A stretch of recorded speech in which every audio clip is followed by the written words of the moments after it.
Alright, what's up everyone? This is going to be my first video covering some of the stuff that comes out of CES. Now it's going to be several videos I'm going to be doing covering just some big announcements and some cool gadgets that come out of the show.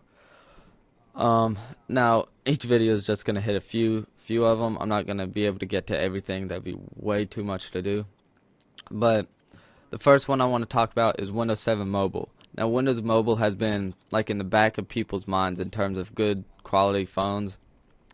The operating system has never really been up to par. It's always been just like a weak operating system for phones. No one's really ever liked it that much. And with Apple and WebOS and Android coming out with their nice solid operating system for phones, Windows has needed to step up in the phone operating system department. So it looks like they have a Windows 7 Mobile. I haven't used it yet, so I'm not sure. But hopefully this is a nice refresh to the series, I guess you'd call it.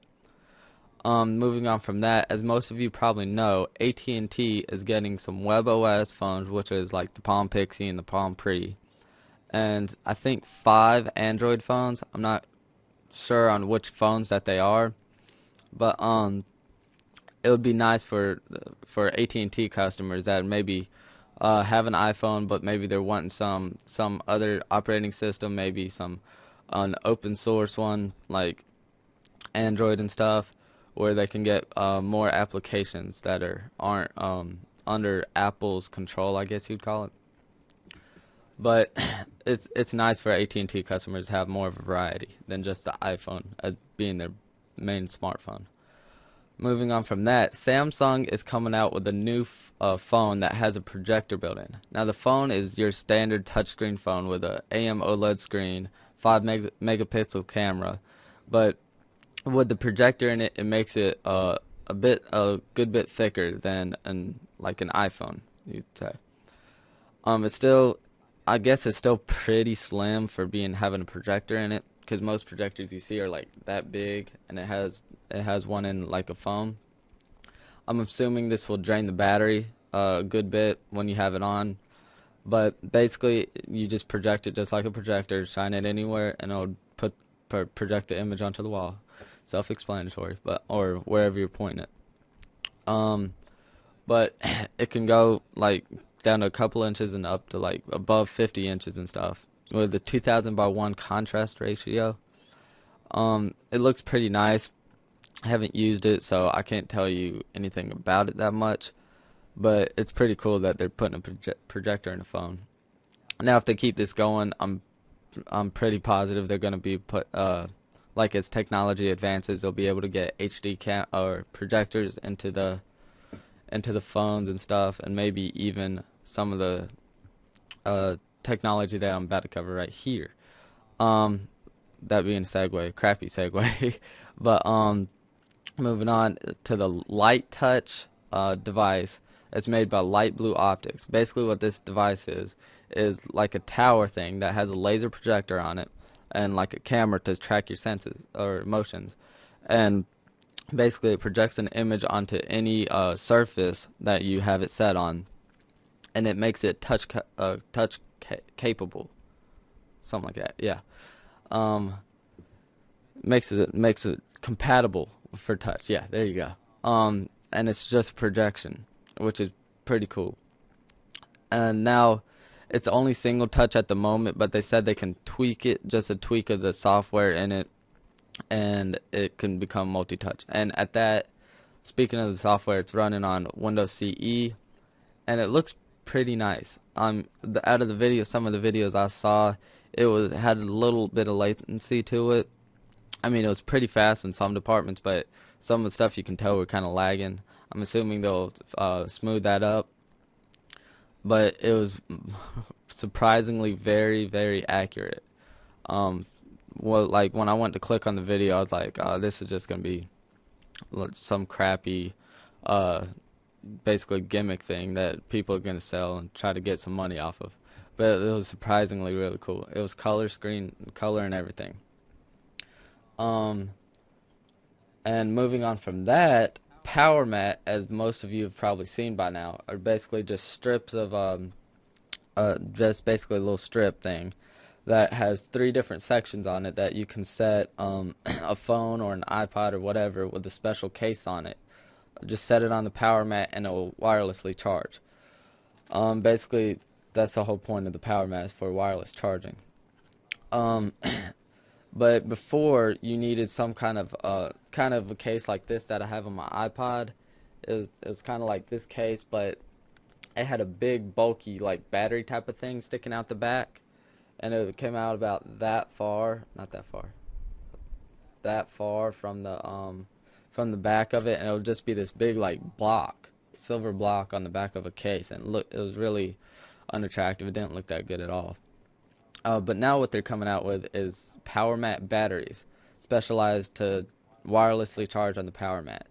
Basically, you just get one of the batteries that is compatible with your phone or whatever you're using. You swap out the batteries, and then you're able to put your BlackBerry or whatever on the power mat and have it wirelessly charged without any special case or anything like before. Now, this still isn't enough to make me go out and get a power mat. One, because the main device I'd be charging would be my iPod, and that's the downside to iPhones and iPods, is that you can't swap out the batteries, because Apple likes to conceal their batteries for some weird reason. That's like the main thing I can't stand about Apple stuff. They like to hide their batteries in the thing, even though it makes the product look nice and look whatever. I can't think of the word I was using, but it makes the product look nice, but you can't access the battery. So it's really, that's the bad thing about it. But I still don't want to get the power mat, because at last year at CES, I don't know if it was the company that makes power mat or who it was, but there was a product there. I guess it wasn't a product yet. I don't think it's out yet, but it was basically a countertop. They had like a little model kitchen set up as a booth thing, and they had little island countertop there, and they had blenders and everything sitting on it, and the blenders or whatever didn't have any cords. Basically, whatever, the countertop was a whole power mat thing, and you can basically just throw, if your phone was capable or whatever, just throw that on there and it will start charging. And with the blenders, they would just press a button and the blender would be spinning and stuff, and without any cord, so it was wireless power to stuff. That's what would make me want to buy the power mat. If it was like a whole, like maybe like a sheet that was kind of thin that you just throw out and be on your like desk or whatever, then I would want to get it. But moving on, because I'm running out of time.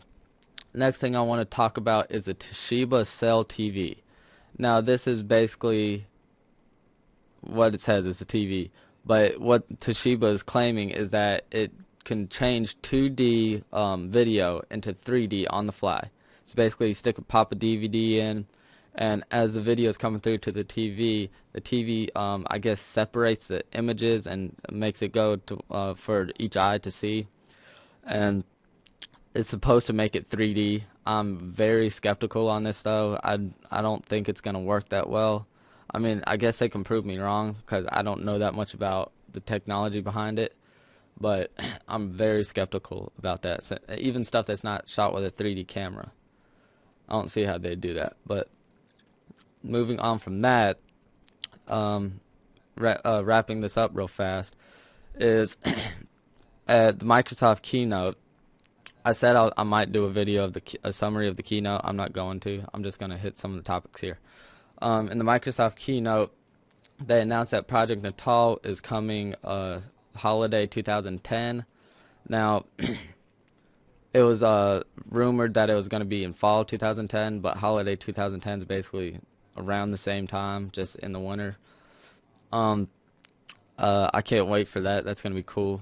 And there's also a service called Game Room coming to Xbox Live, which is I guess it's not like home for the PS3 or PSN, but it kind of is. Basically, it's like a whole arcade thing, and you create your own arcade area, and then you can have you can customize your cabinets in it, customize how the arcade looks, and you can get achievements for doing this stuff too.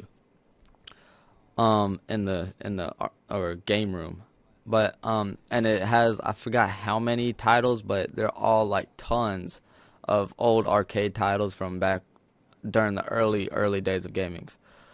But that's it for this video. I'm running out of time, so check my channel for some other videos. Subscribe to be entered in some of my giveaways that I do, and I'll catch y'all in the next video I make.